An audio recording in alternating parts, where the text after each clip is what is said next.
कहानी की शुरुआत में दिखता है कि एक सफेद वैन किसी बिल्डिंग के पार्किंग लॉट में आकर रुकती है। फिर गाड़ी से एक आदमी उतरता है जिसके हाथ में एक बड़ी स्नाइपर राइफल होती है। वो गाड़ी पार्क करने के लिए पार्किंग लॉट में एक कॉइन फेंक देता है और स्नाइपर राइफल लेकर अपनी पोजीशन सेट कर लेता है। स्नाइपर स्कोप में सामने एक पार्क नजर आता है जहाँ बहुत सारे लोग टहल रहे होते हैं। कुछ देर तक पूरे माहौल को गौर से देखने के बाद वो पार्क में मौजूद लोगों में से कुछ रैंडम लोगों को टारगेट करता है। अचानक वो लगातार 6 राउंड फायर कर देता है और वहाँ मौजूद 5 बेगुनाह लोगों की जान ले लेता है। मतलब एकदम पागलपन की हद तक वो सामने जो भी दिख रहा है उसे मारता जा रहा है। यहाँ तक कि एक औरत जो अपनी छोटी बच्ची को गोद में लेकर चल रही होती है उसे भी नहीं छोड़ता। मूवी की शुरुआत में ऐसा सीन देखकर जरूर तुम्हें भी अजीब लग रहा होगा, है ना? बिना कुछ बताए, बिना किसी वजह के आखिर उसने 5 लोगों को क्यों मार दिया? क्या वो पागल है या फिर कुछ और? लेकिन टेंशन लेने की जरूरत नहीं है। पूरी मूवी देखते ही तुम्हें पता चल जाएगा कि इस मर्डर के पीछे कितनी खतरनाक कहानी छुपी है। अब खबर मिलते ही पुलिस तुरंत वहाँ पहुँच जाती है और पूरा क्राइम सीन खंगालना शुरू कर देती है। इस पुलिस टीम का हेड है डिटेक्टिव एमरसन, जो कि बेहद टैलेंटेड माना जाता है। हर कोने को अच्छे से तलाशने के बाद एमरसन को कुछ अहम सबूत मिल जाते हैं। उसे वही कॉइन भी मिल जाता है जो उस क्रिमिनल ने पार्किंग के लिए फेंका था। ऑफिस जाकर जब वो उस कॉइन का फिंगरप्रिंट स्कैन करता है तो पता चलता है कि ये फिंगरप्रिंट जेम्स नाम के एक एक्स मिलिट्री स्नाइपर का है। और चूंकि ये सारे मर्डर स्नाइपर राइफल से किए गए थे, इसलिए जेम्स अब सबसे बड़ा सस्पेक्ट बन जाता है। फौरन पूरी टीम उसे पकड़ने निकल पड़ती है। उसके घर जाकर वो लोग जेम्स को बेहोशी की हालत में पाते हैं और उसे कस्टडी में ले आते हैं। उसके घर से बुलेट्स, राइफल, यहाँ तक कि वही वैन भी मिल जाती है। तो पुलिस को लगभग पूरा यकीन हो जाता है कि जेम्स ही असली कातिल है। अगले दिन जब जेम्स को होश आता है तो एमरसन उसकी इंट्रोगेशन शुरू करता है। वहाँ उसके साथ मौजूद होता है एलेक्स रॉडी नाम का एक वकील जो जेम्स के खिलाफ केस लड़ रहा होता है। एमरसन जेम्स को 2 सीधी सी बातें बोलता है, या तो वो अपना जुर्म कबूल कर ले और उम्र कैद में चला जाए, वरना सीधे उसे फांसी का सामना करना पड़ेगा। जेम्स तब उसके किसी भी सवाल का जवाब नहीं देता, बस पास रखी एक कॉपी और पेन उठाकर एक लाइन लिख देता है, गेट जैक रीचर, मतलब जैक रीचर नाम के आदमी को ढूंढ कर लाओ, तभी इस केस का असली राज खुल पाएगा। यहाँ साफ नजर आता है कि जिसने उन 5 लोगों को स्नाइपर से मारा था वो और जेम्स एक ही इंसान नहीं है। यानी उसे बड़ी चालाकी से इस पूरे केस में फंसाया जा रहा है। क्योंकि सारे सबूत उसके खिलाफ हैं, इसलिए सिर्फ जैक रीचर ही उसे इस मुसीबत से निकाल सकता है। अब सवाल ये है, आखिर ये जैक रीचर है कौन? एमरसन रिसर्च करके पता लगाता है कि जैक रीचर एक एक्स मिलिट्री पुलिस ऑफिसर है। जितना बहादुर उतना ही ब्रिलियंट। स्नाइपिंग और कॉम्बैट फाइट दोनों में उसकी स्किल टॉप लेवल की थी। उसकी इन्वेस्टिगेशन पावर इतनी घातक थी कि आर्मी में रहते हुए उसने ऐसे ऐसे केस सॉल्व किए जिनके राज किसी और के बस की बात नहीं थे। लेकिन आर्मी में कुछ चलते उसका रैंक कैप्टन से घटाकर मेजर कर दिया गया और ठीक 2 साल बाद वो ऐसे गायब हो गया कि कोई भी उसके बारे में कोई रिकॉर्ड तक नहीं ढूंढ पाया। तब से लेकर आज तक जैक रीचर कहाँ है, जिंदा है भी या नहीं, किसी को भी कोई जानकारी नहीं है। ये सब सुनकर एलेक्स काफी टेंशन में पड़ जाता है और एमरसन से कहता है कि चाहे जैसे भी हो जैक रीचर को ढूंढना ही होगा। तब एमरसन बताता है कि हम उसे तभी ढूंढ पाएंगे जब वो खुद चाहेगा हमारे सामने आने के लिए। मतलब समझ ही रहे हो, जैक रीचर कोई मामूली एक्स आर्मी नहीं है बल्कि एकदम जानलेवा लेवल का ऑपरेटिव। तभी उनकी सेक्रेटरी आकर बताती है कि एक आदमी आपसे मिलने आया है, उसका नाम है जैक रीचर। ये सुनते ही दोनों की हालत देखने लायक हो जाती है। जिसे वो लोग पागलों की तरह ढूंढ रहे थे वो खुद उनके पास चलकर आ गया। जैक रीचर अंदर आता है और बिना कोई टाइम वेस्ट किए सबसे पहले जेम्स से मिलने की इच्छा जताता है। उसे जेम्स के पास ले जाया जाता है जहाँ वो देखता है कि जेम्स बेहोश पड़ा है और पूरे शरीर पर पट्टियां बंधी हैं। रीचर पूछता है जेम्स की ये हालत कैसे हुई? एमरसन बताता है कि जब जेम्स को जेल लाया जा रहा था तो बाकी कैदियों ने उस पर हमला कर दिया और बुरी तरह पीट कर उसे कोमा में पहुंचा दिया। ये सुनते ही रीचर समझ जाता है कि यहाँ कुछ बहुत गड़बड़ है, इसलिए बिना बहस किए वो वहाँ से निकलने लगा है। लेकिन एलेक्स उसे रोक कर पूछता है, तुम यहाँ आए क्यों हो और जेम्स तुम्हारा उससे क्या रिश्ता है? लेकिन रीचर जवाब देता है कि जेम्स उसका कोई दोस्त नहीं है। एमरसन हैरान होकर पूछता है, फिर वो तुम्हारी मदद क्यों मांग रहा था? तब रीचर बताता है वो एक साइको स्नाइपर है, वरना 5 अनजान लोगों को यूं ही क्यों मारेगा। ठीक इसी वक्त वहाँ आती है हेलन रॉडन, एक लॉयर जो जेम्स बार की तरफ से केस लड़ रही है। मजे की बात यह है कि हेलन एलेक्स रॉडन की ही बेटी है। हेलन रीचर से कहती है कि वो उसके केस की एक बड़ी कमजोरी यानी वीकनेस बन सकता है क्योंकि जेम्स बार ने उसी की मदद मांगी थी। इसका मतलब रीचर जरूर कुछ ऐसा जानता है जो जेम्स को इस केस से बचा सकता है। लेकिन रीचर साफ कह देता है कि जेम्स उसका कोई नहीं है और वो यहाँ उससे मिलने भी नहीं आया था, बल्कि वो तो उसे मारकर ऊपर भेजने आया था। ये सुनकर हेलन के होश उड़ जाते हैं। रीचर वहाँ से निकलना मारना चाहता है, लेकिन हेलन बहुत कोशिश करके उसे मान लेती है कि वो उसके साथ कुछ बातें डिस्कस करे। अनिच्छा के बावजूद रीचर मान जाता है और दोनों एक कॉफी शॉप में बैठकर बात करना शुरू करते हैं। हेलन केस के लिए उनकी ये पूरी बातचीत रिकॉर्ड भी करती है। रीचर अब हेलन को बताता है कि वो भी ये मानता है कि जेम्स ही असली का कातिल है। हेलन पूछती है, बिना कोई एविडेंस देखे तुम कैसे इतना श्योर हो सकते हो कि वही किलर है? तभी रीचर टेप रिकॉर्डर बंद कर देता है और जेम्स का पुराना अतीत बताना शुरू करता है। जेम्स यूएस मिलिट्री का एक बेहद खतरनाक स्नाइपर था। वो हर हफ्ते अपनी स्नाइपिंग प्रैक्टिस में 2000 राउंड एमओ खपा देता था। मतलब सोचो, अगर रोज 300 शॉट्स की प्रैक्टिस करे तो कोई भी इंसान किस लेवल का स्नाइपर बन जाएगा। उसके शॉट्स इतने परफेक्ट थे कि वो 1 माइल दूर से भी ब्लाइंड स्पॉट में टारगेट मार सकता था। वो अपनी स्नाइपिंग को लेकर इतना जुनूनी था कि हमेशा असली दुश्मनों की तलाश में रहता ताकि उनकी खोपड़ी उड़ाकर अपनी परफेक्ट शॉट फीलिंग पा सके। आखिर एक दिन उसका सपना पूरा होने जैसा लगा। उसे इराक मिशन पर भेजा गया। उसने सोचा कि अब तो उसे रियल ह्यूमन टारगेट्स मिलेंगे, लेकिन वहां जाकर पता चला कि उसे तो सिर्फ नॉर्मल लोगों पर नजर रखने की जिम्मेदारी मिली है, किसी पर गोली चलाने का नहीं। लगातार 2 साल तक वो रोज इंतजार करता रहा कि शायद कोई टेररिस्ट उसके सामने आएंगे ताकि वो अपनी स्नाइपर राइफल का असली इस्तेमाल कर सके, लेकिन वहां कभी कोई दुश्मन आया ही नहीं। एक भी किल न करके जेम्स अंदर ही अंदर टूटने लगा। उसकी तरह के एक प्रोफेशनल और जुनूनी स्नाइपर के लिए ये चीज बेहद दर्दनाक थी। इसलिए जेम्स ने तय किया कि वो एक बड़ा क्राइम करेगा। अपनी फ्रस्ट्रेशन निकालने के लिए उसने 4 रैंडम लोगों को अपनी स्नाइपर राइफल से मार गिराया। इस अनडिसिप्लिन्ड किल की वजह से उसका कोर्ट मार्शल किया गया और इस केस की पूरी इन्वेस्टिगेशन की जिम्मेदारी उस समय जैक रीचर को दी गई थी। इन्वेस्टिगेशन में रीचर को पता चला कि जिन 4 लोगों को जेम्स ने मारा था वो उसी दिन एक गैंग रेप करके लौट रहे थे। यह बात जेम्स खुद भी नहीं जानता था। तो जब सच बाहर आया कि उसने 4 बलात्कारियों को मारा था, इस केस में उसके खिलाफ के आरोप काफी कमजोर पड़ गए और रीचर की मदद से जेम्स सज्जा से भी बच गया। लेकिन इतनी कहानी सुनने के बाद भी हेलन जेम्स को दोषी मानने को तैयार नहीं होती। उसकी नजर से सोचने पर कुछ बातें जेम्स के पक्ष में भी जाती हैं। वो रीचर से पूछती है, पिछली बार तो जेम्स ने अपना गुनाह खुद कबूल कर लिया था, तो इस बार वो ऐसा क्यों नहीं कर रहा? वो चाहती है कि रीचर उसकी मदद करे ताकि जेम्स को एक फेयर जस्टिस मिल सके, लेकिन रीचर उसकी किसी भी बात को स्वीकार नहीं करता। बस एक सिंपल थैंक यू कहकर बस में बैठ जाता है घर लौटने के लिए। हेलन बुरी तरह निराश हो जाती है, क्योंकि अगर रीचर उसकी मदद नहीं करेगा तो इस केस में जीतना उसके लिए लगभग नामुमकिन हो जाएगा। दूसरी तरफ रीचर के दिमाग में भी लगातार बातें घूमने लगी हैं। सच में अगर कोई ट्रेनड आर्मी स्नाइपर क्राइम करना चाहे तो क्या वो ऐसे कच्चे ढंग से सारी प्रूफ वहीं छोड़कर चला जाएगा? और अगर वो वाकई सिर्फ अपनी फ्रस्ट्रेशन निकालने के लिए लोगों को मारना चाहता तो क्या वो खुद पुलिस के हाथों पकड़े जाने का इंतजार नहीं करता? यहीं से रीचर को शक होने लगा है कि उसे भावनाओं से नहीं, ठंडे दिमाग से इस पूरे मामले को देखना चाहिए। वो अचानक बस से उतर जाता है और सीधा वापस जाकर हेलन से मिलता है। इस बार वो कहता है, मैं इस केस में तुम्हारी मदद करूंगा, लेकिन वो एक शर्त रखता है। हेलन को उन 5 मारे गए लोगों के फैमिली से मिलना होगा और उनकी पर्सनल लाइफ, बैकग्राउंड सब कुछ पता करना होगा। और अगर ऐसा लगता है कि जेम्स सच में क्रिमिनल है तो हेलन को तुरंत ये केस छोड़ देना होगा। हेलन रीचर की बात मान लेती है और इन्वेस्टिगेशन के लिए निकल पड़ती है, लेकिन उन्हें पता नहीं होता कि इतने देर से एक हिटमैन उनकी हर मूवमेंट पर नजर रख रहा है, क्योंकि असली कातिल को पता चल चुका है कि जैक रीचर इस खेल में घुस चुका है। इसलिए उन्होंने लिंस्की नाम के इस हिटमैन को हायर किया है रीचर और हेलन पर नजर रखने के लिए। अगले सीन में दिखता है कि रीचर वापस उसी क्राइम सीन पर पहुंचता है और इस बार वो पूरे किलिंग मिशन को गहराई से रिसर्च करना शुरू करता है। उसके दिमाग में कई सवाल घूमने लगते हैं। क्यों, कैसे और किसने इस हत्याकांड को अंजाम दिया? सब कुछ अच्छी तरह एनालाइज करने के बाद उसे लगभग पूरा यकीन हो जाता है कि जेम्स को इस केस में फंसाया गया है। किस वजह से रीचर इतना श्योर हुआ वो थोड़ा आगे बताऊंगा। उधर हेलन विक्टिम्स के घर जाती है, लेकिन जैसे ही वो खुद को आरोपी पक्ष की वकील बताती है, विक्टिम फैमिली उसके प्रति गुस्सा और नफरत दिखाने लगती है। ये देख हेलन बुरी तरह डर जाती है और तुरंत वहाँ से निकल जाती है। उसे पहली बार महसूस होता है कि जेम्स के लिए इन लोगों के दिलों में कितनी भयानक नफरत और दर्द भरा हुआ है। तभी अचानक उसका पिता एलेक्स रॉडिन वहाँ पहुँच जाता है और हेलन को डांटना शुरू करता है। वो कहता है कि ऐसे घर घर जाकर पूछताछ करना वकील का काम नहीं होता, ये काम झूरी का होता है।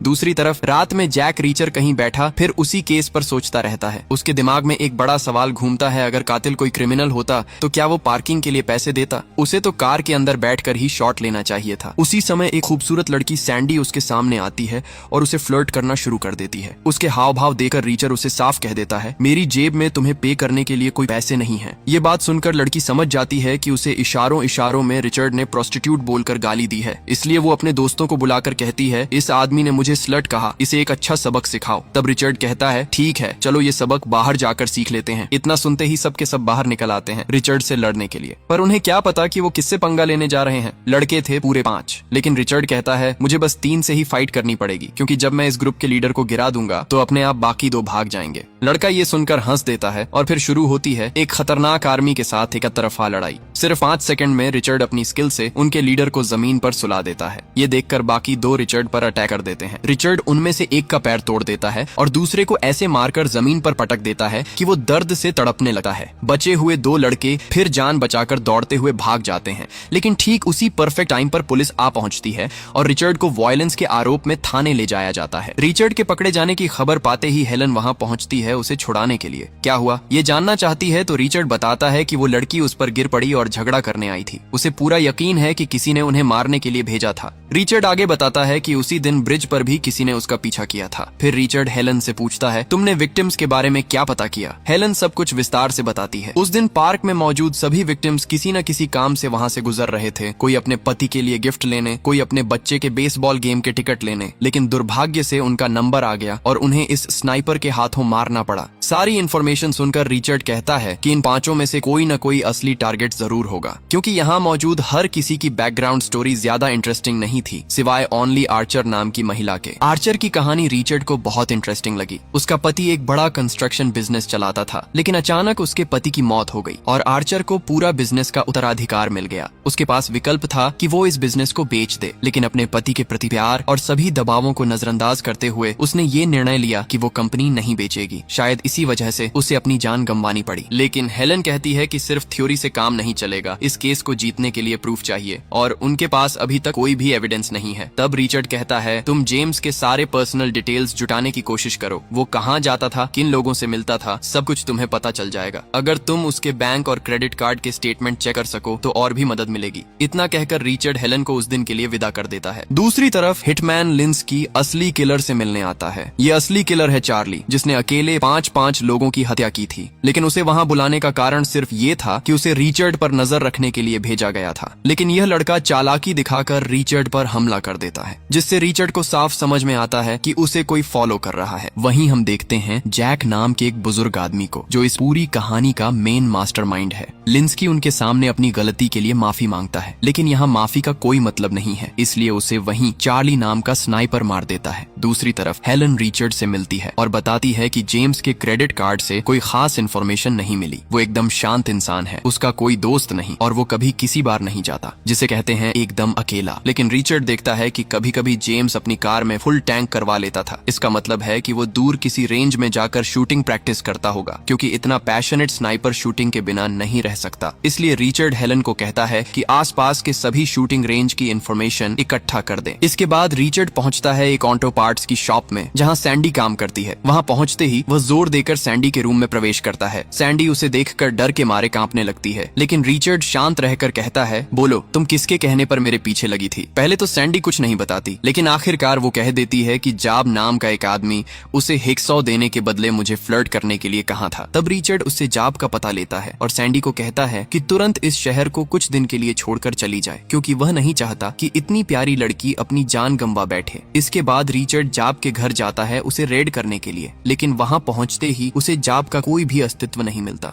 घर की हालत पूरी तरह से तबाह नजर आती है। साफ दिख रहा था कि यहाँ कुछ दिनों पहले कोई बड़ी घटना हुई थी। इसी बीच स्नाइपर के लोग जान चुके थे कि रिचर्ड पहले ही जाब के घर तक पहुंच गया है, इसीलिए 2 लोगों को भेजा जाता है रिचर्ड को खत्म करने के लिए। लेकिन रिचर्ड कोई आम आदमी नहीं है कि किसी ने कहा और उसे मार दिया जाए। अचानक पीछे से एक आदमी आता है और रिचर्ड के सिर पर वार करता है। रिचर्ड देखता है कि उसके सामने 2 लोग रॉड लेकर खड़े हैं। तब रिचर्ड होश में आता है और अपनी खतरनाक कुशलताओं का इस्तेमाल करते हुए दोनों को हड्डी तोड़ने लग जाता है। एक समय पर वो एक को जमीन पर पटकता है और दूसरे के सिर पर मारते हुए दोनों को कोमा में पहुंचा देता है। तभी पीछे से एक और आदमी रिचर्ड के सिर पर पिस्टल तान देता है। जैसे ही वो गोली चलाने वाला होता है, रिचर्ड तुरंत उसका हाथ पकड़ लेता है। रिचर्ड ने उसे ऐसे पकड़ लिया कि आदमी दर्द से तड़पने लगा है। रिचर्ड उससे पूछता है जाब कहाँ है। उस आदमी को सिर पर चोट लगी थी, लेकिन सच में वो कहता है मुझे नहीं पता अब वो कहाँ है। इसके बाद रिचर्ड अपनी कार लेकर वहाँ से निकल जाता है, लेकिन जल्दी ही एक और कार उसका पीछा करने लगती है। रिचर्ड फिर हेलन से मिलता है और कहता है, मुझे पूरा यकीन है कि जेम्स 100% निर्दोष है। उसकी इन्वेस्टिगेशन के अनुसार जेम्स एक सुपर स्नाइपर है। ऐसे में वो कभी भी उस जगह से फायरिंग नहीं करेगा जहाँ सीधे सूरज की रोशनी उसकी आंखों में पड़ती हो। लेकिन ये शॉट्स ऐसी जगह से लिए गए थे जहाँ सूरज की रिफ्लेक्शन सीधे उस पर पड़ रही थी। इसके अलावा जेम्स इतना बेवकूफ नहीं कि पार्किंग के लिए पहले कॉइन फेंके और फिर शॉट ले। अगर वो चाहे तो दूर ब्रिज पर जाकर कार में बैठकर शॉट ले सकता था और सूरज भी पीछे होता, जिससे वो खुद को छुपाकर शॉट ले सकता था। और वहाँ 6 शॉट से 5 लोगों की हत्या हुई, जबकि जेम्स जैसे शूटर का एक भी शॉट मिस होने की संभावना नहीं है। रिचर्ड पर जो हमला हो रहा था उससे यह भी साफ हो जाता है कि कोई नहीं चाहता कि जेम्स निर्दोष साबित हो। जब वो पीछा कर रही कार को नोट करता है तो चालाकी से उसका नंबर लिख लेता है और हेलन को देता है ट्रेस करने के लिए। ट्रेस करने पर पता चलता है कि कार लेवेंड नाम की कंपनी की है और इस कंपनी का उस विक्टिम ओनली आर्चर के कंपनी आर्चर कंस्ट्रक्शन के साथ झगड़ा चल रहा था। इसका मतलब अब बिल्कुल स्पष्ट है कि इस हत्याकांड का कनेक्शन सिर्फ ओनली आर्चर से है। ये कोई सीरियल किलिंग केस नहीं है। एक टारगेट के साथ बाकी 4 टारगेट्स को मारकर इसे मर्डर की तरह दिखाया गया था।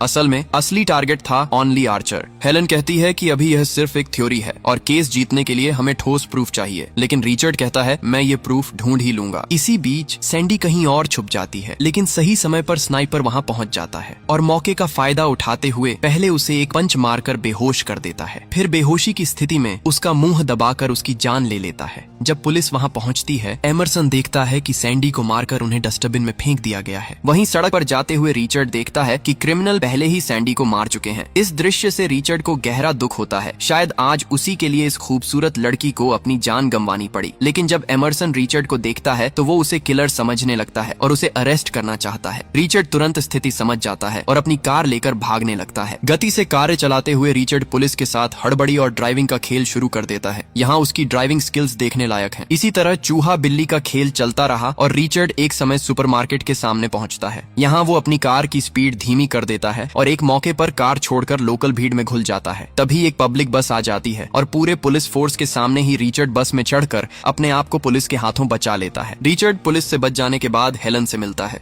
इस दौरान उसका पिता और डिटेक्टिव एमरसन भी उससे मिलने आते हैं। जो कुछ वो कहते हैं उसे हेलन विश्वास नहीं कर पाती। एमरसन बताता है कि आज सुबह रिचर्ड सैंडी के घर गया था और उसने पहले ही सैंडी के दोस्तों को मारकर हॉस्पिटल भेज दिया है। अब वो जो चाहे कर रहा है, इसलिए उसे कस्टडी में लेना जरूरी है। लेकिन हेलन कहती है कि उसे सच में पता नहीं कि रिचर्ड अब कहाँ है। ठीक उसी समय हेलन का फोन बजता है और वो सुनती है कि कॉल रिचर्ड की तरफ से आया है। रिचर्ड उसे उसके पिता और एमरसन के बारे में सावधान करता है। उसे लगता है कि इन क्रिमिनल्स में कोई जरूर इनसे जुड़ा हुआ है, क्योंकि रिचर्ड के इस शहर आने की जानकारी हेलन, एमरसन और उसके पिता के अलावा किसी को नहीं थी। इसका मतलब है कि इन दोनों में से किसी ने उसके आने की इन्फॉर्मेशन इन क्रिमिनल्स तक पहुंचाई है और इसी वजह से अब ये क्रिमिनल उसका पीछा कर रहे हैं। ये सब सुनकर हेलन भी काफी टेंशन में पड़ जाती है और फिर रिचर्ड को वो उस फायरिंग रेंज का लोकेशन देती है जहाँ जेम्स हर रोज शूटिंग प्रैक्टिस किया करता था। अगले दिन एड्रेस मिलते ही रिचर्ड पहुंच जाता है उसी फायरिंग रेंज पर। वहां उसकी मुलाकात होती है फायरिंग रेंज के ओनर मार्टिन कैश से। रिचर्ड अपना नाम एरन वार्ड बताता है और कहता है कि वो जेम्स का दोस्त है, इसलिए उसके बारे में जानने यहाँ आया है। मार्टिन को लगता है कि रिचर्ड शायद पुलिस वाला है, इसलिए वो मदद करने में दिलचस्पी नहीं दिखाता। लेकिन रिचर्ड उसे जेम्स के केस के बारे में सब कुछ बताता है। रिचर्ड बोलता है कि वो जेम्स के डिफेंस लॉयर के लिए काम कर रहा है और जेम्स को बचाने के लिए मार्टिन की मदद बहुत जरूरी है। तभी मार्टिन एक शर्त रख देता है। वो रिचर्ड को एक शूटिंग टारगेट और कुछ बुलेट्स देता है और कहता है, अगर तुम इन 3 बुलेट्स को बिल्कुल मेन सेंटर में मार पाए तभी मैं तुम्हारे सारे सवालों के जवाब दूंगा। रिचर्ड सोचता है ये कैसा अजीब सा गेम है, लेकिन और कोई रास्ता न देकर वो मार्टिन की बात मान लेता है। मार्टिन उसे 4 राउंड बुलेट्स देता है ताकि एक राउंड वो प्रैक्टिस के लिए चला सके। रिचर्ड अपनी राइफल लेकर टारगेट सेट करता है, लेकिन पहले राउंड में ही वो सेंट्रल पॉइंट से बहुत दूर शॉट मारता है। फिर राइफल को थोड़ी एडजस्ट करके वो 3 शॉट्स मारता है, जो देखकर मार्टिन पूरी तरह हैरान हो जाता है, क्योंकि ये सारे शॉट्स इतने क्लोज थे कि मार्टिन ने इतने परफेक्ट शॉट्स बहुत लंबे समय बाद देखे थे। तभी मार्टिन कहता है, तुम जरूर जैक रिचर्ड हो, क्योंकि आज से 10 साल पहले सिर्फ जैक रिचर्ड ही ऐसे शॉट्स ले सकता था। ये सुनकर रिचर्ड काफी खुश होता है और मार्टिन उसे मदद करने के लिए राजी हो जाता है। मार्टिन रिचर्ड को कुछ शूटिंग टारगेट्स दिखाता है जो जेम्स अपनी प्रैक्टिस में इस्तेमाल करता था। मार्टिन कहता है कि उसने पहले कभी इतना परफेक्ट शूटर नहीं देखा, लेकिन रिचर्ड कहता है कि जब जेम्स आर्मी में था तब वो इतना अच्छा शूटर नहीं था। शायद ये शॉट्स कोई और ले रहा था, हो सकता है जेम्स का कोई बहुत करीबी दोस्त। मार्टिन इस बात पर विश्वास नहीं कर पाता, लेकिन जब वो सीसीटीवी फुटेज देखता है तब उसकी समझ पूरी तरह उलझ जाती है, क्योंकि जेम्स के साथ हमेशा एक और शख्स इस फायरिंग रेंज में आता था और वो शख्स था खतरनाक स्नाइपर चार्ली। खोज खबर लेने के बाद रिचर्ड हेलन को फोन करता है और सस्पेक्ट के बारे में जानकारी देता है। वो हेलन से कहता है कि 3 घंटे के अंदर वो उसके पास पहुंच जाएगा। इस दौरान हेलन किसी को कुछ भी न बताए। हेलन उसकी बात मानकर फोन रख देती है। इसी बीच हेलन के पिता वहां मौजूद थे। हेलन उन्हें लैवेंडर कंस्ट्रक्शन कंपनी की सारी भ्रष्टाचार और गैर कानूनी कामों की डिटेल देती है। वो अपने पिता से रिक्वेस्ट करती है कि इस कंपनी के खिलाफ केस फाइल करें, क्योंकि जिन्होंने भी उनके रास्ते में रोड़ा डाला उन्हें ये कंपनी खत्म कर देती है और इस वजह से हेलन की भी जिंदगी अब खतरे में है। लेकिन उसके पिता इस मामले को ज्यादा गंभीरता से नहीं लेते और हेलन को सिर्फ सेफ्टी के लिए प्रोटेक्टिव कस्टडी में रखना चाहते हैं। लेकिन हेलन इस बात से सहमत नहीं होती और वहां से निकल जाती है। जैसे ही हेलन लिफ्ट में चढ़ती है, एमरसन वहां पहुंच जाता है और इस बार एमरसन उसे टेजर गन से बेहोश कर देता है। फिर 2 लोग आते हैं और हेलन को खींचते हुए ले जाते हैं। इसका मतलब है कि एमरसन भी स्नाइपर टीम का हिस्सा है। उधर दूसरी तरफ जब रिचर्ड हेलन को कॉल करता है तो फोन उठाता है वही किलर स्नाइपर चार्ली। वो रिचर्ड को बताता है कि हेलन को बचाना है तो 1 घंटे के अंदर उनके दिए हुए एड्रेस पर पहुंच जाना होगा। लेकिन रिचर्ड भी कम नहीं था। वो चार्ली से कहता है, मैं तेरे खिलाफ सारे एविडेंस जुटा चुका हूँ, अब इन्हें लेकर सीधा FBI जा रहा हूँ। हेलन के साथ क्या करेगा ये तेरी मर्जी, मुझे कोई फर्क नहीं पड़ता। ऐसा बेफिक्र जवाब सुनकर हेलन समेत वहां मौजूद सब लोग पूरी तरह हैरान रह जाते हैं। लेकिन फिर रिचर्ड दोबारा कॉल करता है और कहता है, ठीक है मैं आ रहा हूँ, लेकिन अगर हेलन के शरीर पर एक खरोंच भी आई तो तुम सबको मैं जिंदा जमीन में गाड़ दूंगा। ये सुनकर चार्ली बुरी तरह घबरा जाता है और वे लोग अपना ठिकाने का पूरा एड्रेस रिचर्ड को दे देते हैं। इसके बाद रिचर्ड हेलन को बचाने सीधे उनके अड्डे की ओर निकलता है, लेकिन वो अकेला नहीं होता। उसके साथ होता है फायरिंग रेंज का ओनर मार्टिन। उम्र भले ही ज्यादा हो चुकी हो, लेकिन उसकी शूटिंग स्किल आज भी उतनी ही खतरनाक और शार्प है। मार्टिन अपने साथ एक स्नाइपर राइफल लेकर आया था ताकि जरूरत पड़ने पर वो रिचर्ड को कवर दे सके। वहीं दूसरी तरफ जहां हेलन को बंदी बनाकर लाया गया था, वहां हम उस बूढ़े आदमी को भी देखते हैं जिसका नाम था जैक। असल में वही था लैवेंडर कंपनी का असली ओनर। पहले हेलन अपने ही पिता पर शक कर रही थी, लेकिन अब उसे साफ समझ आ चुका था कि इन सारी प्लानिंग में उसके पिता का कोई हाथ नहीं था। उधर हेलन को बचाने निकलने से पहले रिचर्ड एक बार फिर उसे कॉल करता है। वह उसे भरोसा दिलाता है, जब तक वो लोग मुझे पकड़ नहीं लेते कोई तुम्हें छू भी नहीं सकता, बस मुझ पर विश्वास रखना, मैं तुम्हें यहाँ से निकाल कर ही वापस आऊंगा। इतना कहकर रिचर्ड असली मिशन पर उतर पड़ता है। उसके पास हथियार के नाम पर सिर्फ एक छोटा सा चाकू होता है। दूसरी ओर मार्टिन ऊपर की ऊंचाई से उसे कवर देने के लिए स्नाइपर राइफल के साथ अंधेरे में छिपकर बैठ जाता है। लेकिन चाकू लेकर इतनी दूरी से लड़ाई लड़ना नामुमकिन था, क्योंकि दुश्मनों के पास स्नाइपर राइफल और भारी हथियार थे। इसीलिए किसी भी तरह रिचर्ड को करीब तक पहुंचना ही था। ये प्लान बनाकर रिचर्ड अपनी कार को बैक गियर में डालकर सीधे पहाड़ी से नीचे उतरने लगा है, ताकि ऊपर से फायरिंग हो भी जाए वो किसी तरह बच सके। दुश्मन पहले ही बेतहाशा फायरिंग शुरू कर चुके थे और रिचर्ड की कार पूरी तरह क्षतिग्रस्त होने लगी है। एक समय ऐसा आता है जब कार पत्थर से टकराकर फंस जाती है। ठीक उसी समय मार्टिन ऊपर से दुश्मनों पर हमला शुरू करता है, जिससे उनकी फायरिंग थोड़ी कम हो जाती है। इस मौके का फायदा उठाकर रिचर्ड कार से उतरकर एक बड़े पत्थर के पास आश्रय लेता है, लेकिन रास्ते में उसका आखिरी हथियार चाकू भी उसके रॉकेट से गिर चुका था। मतलब अब उसे खाली हाथों ही 3 गैंगस्टरों से लड़ना है। ऊपर से मार्टिन लगातार फायर करता है और रिचर्ड मौके का फायदा उठाकर एक पत्थर से दूसरे पत्थर पर शिफ्ट होता है, अपनी पोजीशन बदलते हुए। जबकि एक शूटर लगातार उसी पत्थर पर गोली चला रहा था, रिचर्ड पर एक भी गोली नहीं लगी।